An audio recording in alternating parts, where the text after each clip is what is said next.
1, 2. Okay, we're in business. So thank you everyone for joining us this evening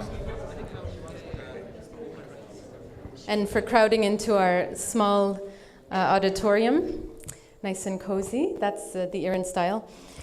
So excellencies, ladies and gentlemen, ambassadors, representatives of the city and canton of Geneva, of the Swiss Confederation, UN agencies, international organizations, NGOs, academia, and the press. It's a long list.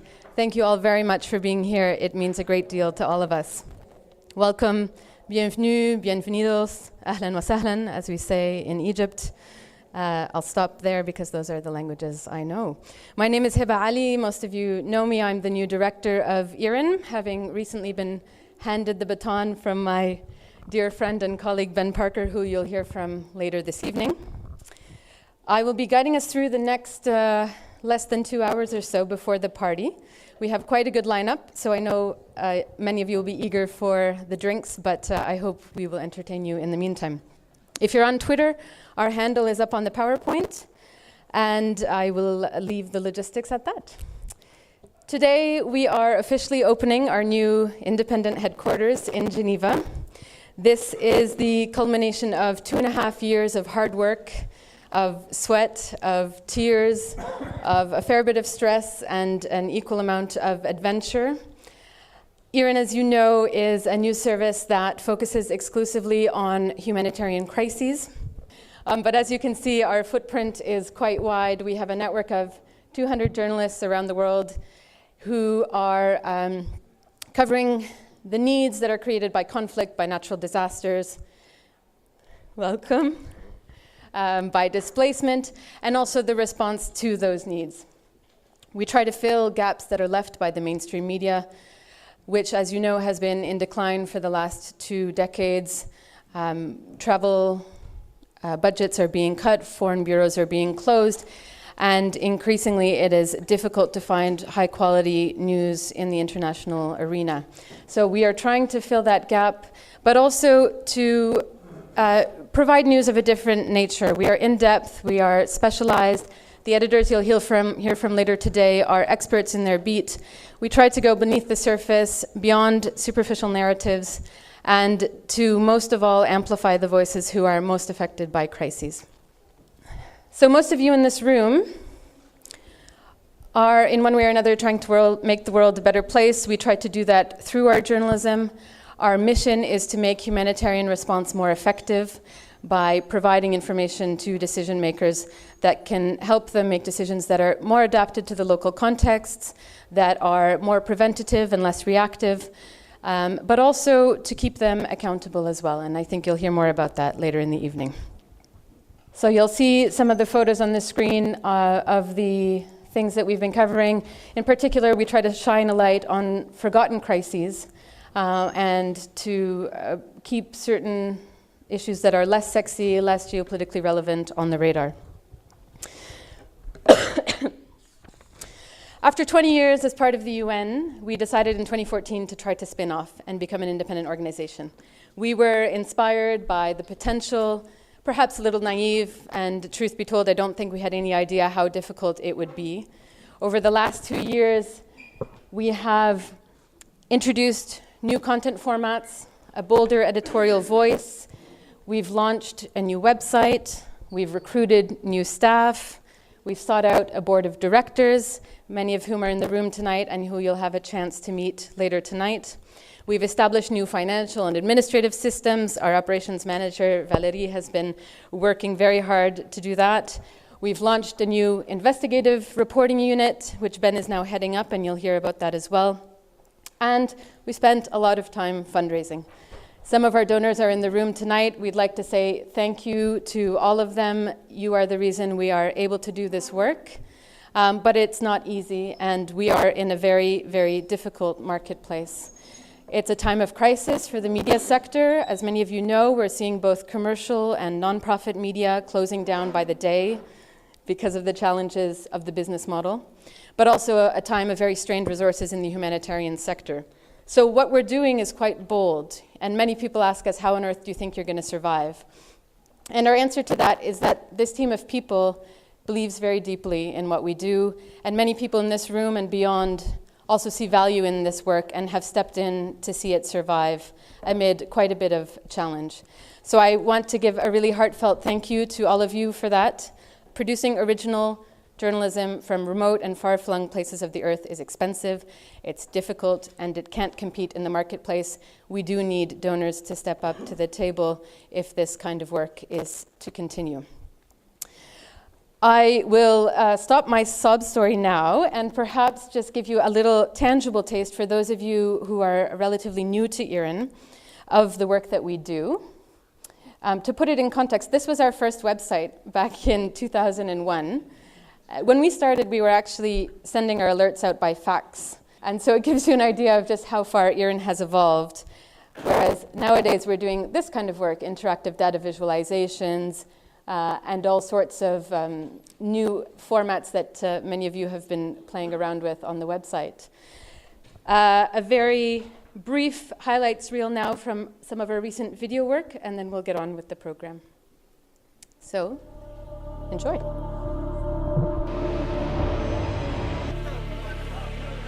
أما الناس بتفكر إنه خلصت الحرب، خلص انتهت المأساة وانتهت المعاناة في غزة، لكن هذا شيء غير صحيح. إنه زادت مأساة ومعاناة هذا الشعب بالدمار اللي حل على غزة، والمواد النقص الشديد في المواد، سواء كان مواد البناء، مواد الغذاء.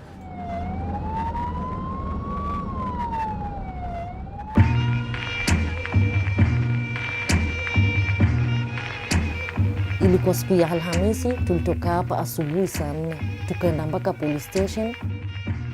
Tukaenda tukasema tunataka kuongea na OCS. Tukaingia mpaka huko ndani. Tulikuwa watu tumeenda Somalia, lakini sasa tumerudi, tumekuja kujisalimisha kwenyu kama watu wazuri. Mpaka hata nasema hata heri wangekuwa wamekufa, nijue kweli walikufa. Nikaona maiti yao. Kuliko sasa mimi nateseka, sijui mandugu zangu wako wapi, sijui kule walienda. Ni kitu mbona hata. Hata afadhali wangekuwa wamekufa nikawazika.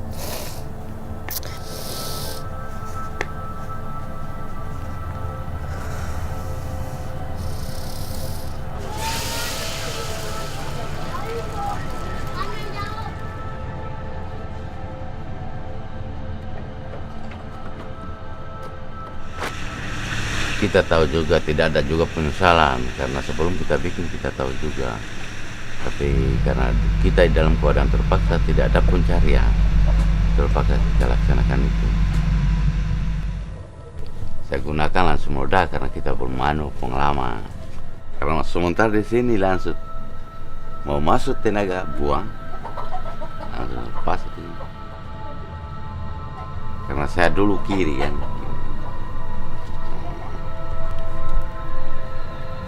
Baru satu kali kita kerjakan langsung saja silakan.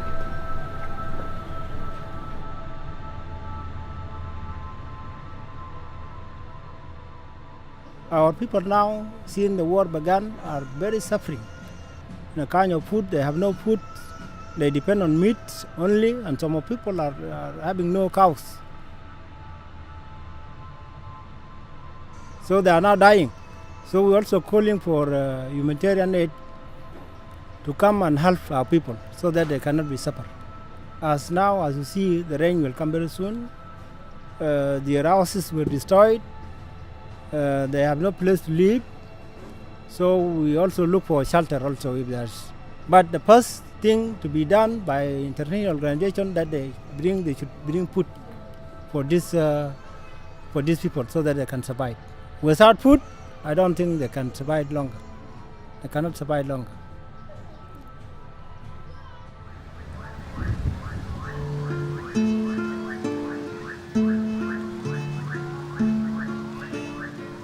Hay veces que nos da como temor decir cosas porque ya hemos vivido de cierta forma mucha violencia. Porque ya al uno estar comprometido, pues sabemos que esa es una región que de cierta forma hay ciertos grupos que son los que mandan, y si uno se pone a hablar de pronto más de la cuenta le puede pasar algo, pues que pueden acabar a atentar con la vida de uno. Uno quisiera a veces como expresar lo que realmente uno siente, qué piensa, qué se podría hacer realmente, pero tiene cierto temor porque realmente es la vida de uno la que está en juego.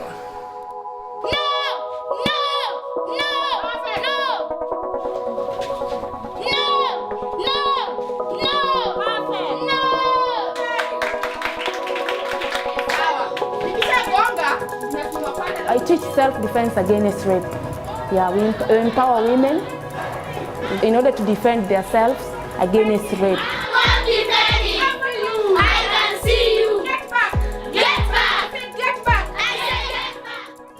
Like one day, I went to a party, and then the policemen decided to rape us.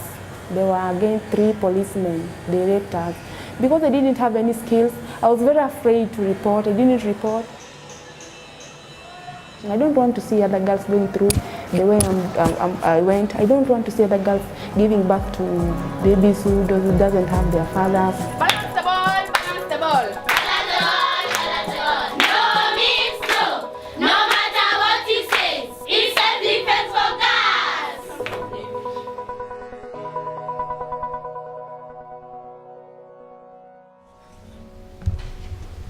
So that gives you a taste of our field reporting in many countries around the world. But the other component of our work is the policy analysis that we do. And one of the major reasons for the spin-off is that we feel that at a time of unprecedented crises around the world that now cost more than $20 billion a year to respond to, we would be better positioned to critically analyze and examine the humanitarian sector from outside of the United Nations. So that's what brings us here today. It is with great pride that we announce the creation of IRIN Association, an independent Swiss entity headquartered just down the hall, and you will all be welcomed to our office very shortly. Today's program will run as follows. We are very blessed to have a wonderful lineup with us today, starting with representatives of both the Swiss Confederation and the Canton of Geneva, the 2 sponsors of tonight's event. They will each say a few words. That will be followed by a keynote address by the Director General of the International Committee of the Red Cross. We will then introduce you to some of our journalists from the field who will describe what they're seeing on the ground and tell you a little bit more about our new investigative reporting unit. I noted our 2 sponsors. Thank you very much to the Swiss Confederation, to the Canton of Geneva, and to the CAGI, le Centre d'accueil de Genève International, which is also represented here tonight, who have all very generously allowed this event to take place at short notice and with limited resources. So thank you all. We also want to thank PHAP's new initiative, the Humanitarian Connector. So you'll see Marcus at the back of the room who is handling the webcast, and for all of you in the room there are many more online also watching this event. So thank you to the Humanitarian Connector, which is a new initiative launched by PHAP to help humanitarians both in Geneva and outside connect to one another.